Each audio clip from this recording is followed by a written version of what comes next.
Oh, we're live. Welcome. Today we're going to be reviewing the brand new 21-degree battery-powered framing nailer from Ridgid. It's been out for a couple weeks now. Ridgid has had pneumatic or air-powered framing nailers for a while now, but within the last couple weeks or months, I'm not exactly sure when it came out, they produced a battery-powered framing nailer, which I've been interested in a battery-powered framing nailer, but I didn't really want to buy. I use all Ridgid tools as it is, so I didn't really want to buy a new system just so that I could have a framing nailer. I didn't want to buy a DeWalt makes one, Milwaukee makes one. Both of those are more expensive. I think with tax, I might have paid $385 or something for this Ridgid gun. So let's get it unboxed and see what it's like. All right, so I'll spare you the bother of unboxing. This is what it looks like. I already stuck on a 4 amp hour battery that I had. It's at, for the purpose of later in the video when I actually drive some nails. I don't know if you can see, it's pretty bright out here. We got about 3 bars of battery. It's pretty bright.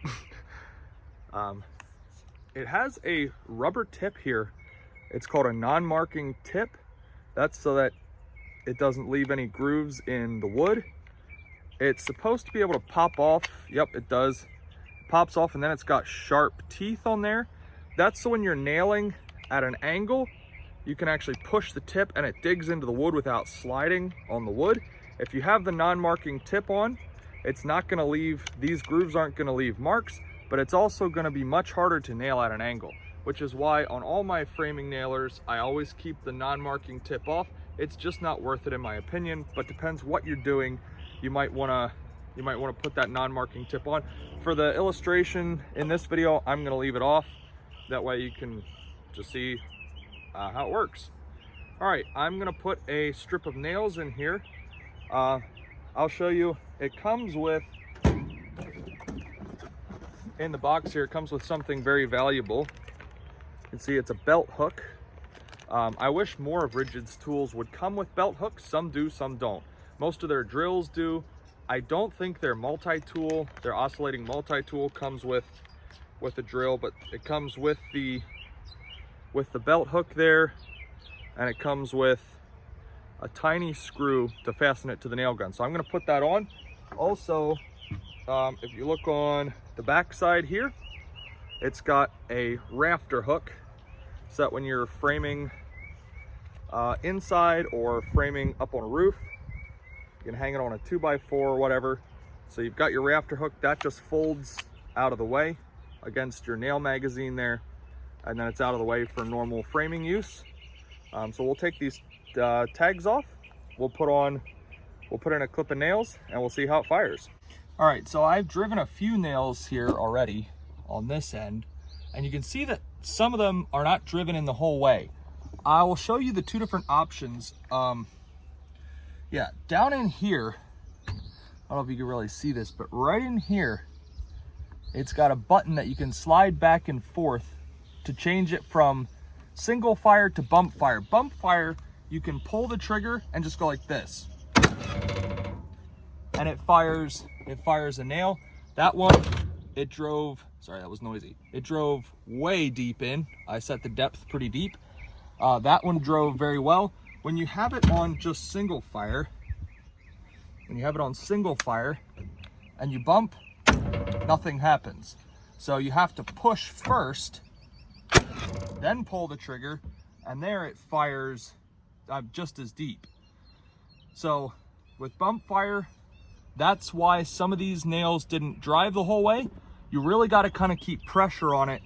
And maybe it's because my battery's not fully charged. Like I said, it's only at 3 bars instead of 4.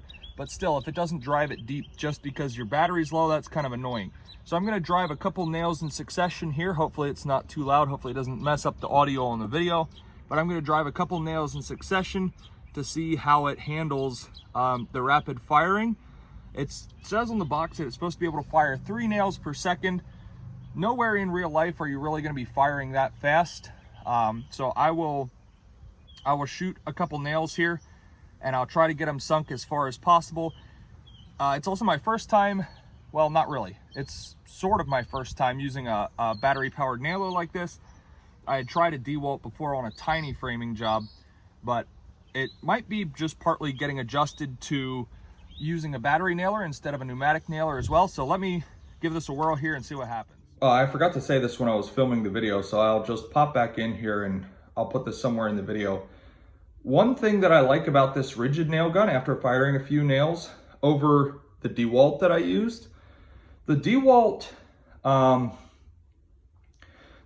had sort of a wind-up period where you would push against the wood and it would yeet, and then pow, it would fire a nail.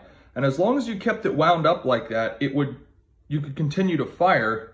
But this one, you saw in the video, just pop, pop, pop, pop. I mean, you could go right down through, and as long as you kept good pressure on there so that the nails would drive the whole way, it did really well. So like I said, I've not really I used somebody else's DeWalt when they were helping me do some framing, and I only shot a couple nails with it. I kind of liked it.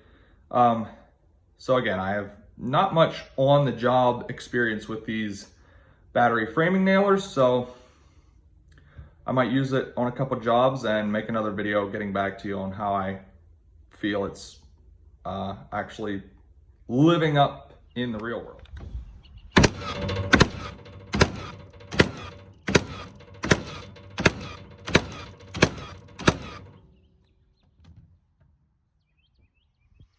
Okay, yeah, it's definitely all in your technique. You can see this nail here did not get driven the whole way, but the rest of these are sunk really deep. Like, that's nice. I might even have to back off the tip. On the gun here, when you spin this little orange piece, it sets how far your nail drives in. So this is your nail depth adjustment right there. So you can see here, these were sunk plenty deep. So, and I'm just nailing 2 pine 2x4s together, so it's not like you're nailing through really hard wood. And I am shooting 3.5-inch framing nails. So yeah, overall I'm very impressed. It is a little different than a pneumatic nailer. It's something to get used to, for sure, but I think I'm gonna like it. And yeah, if you have any questions, please comment below. I know I don't often really respond to well, I try to respond to all the comments that come, but if you have questions about anything, the work I do, about this gun, if you have any questions or comments, please leave them below. I love the interaction, and I'll try to get to all the comments. So thank you, and I will see you in the next video. Subscribe, please.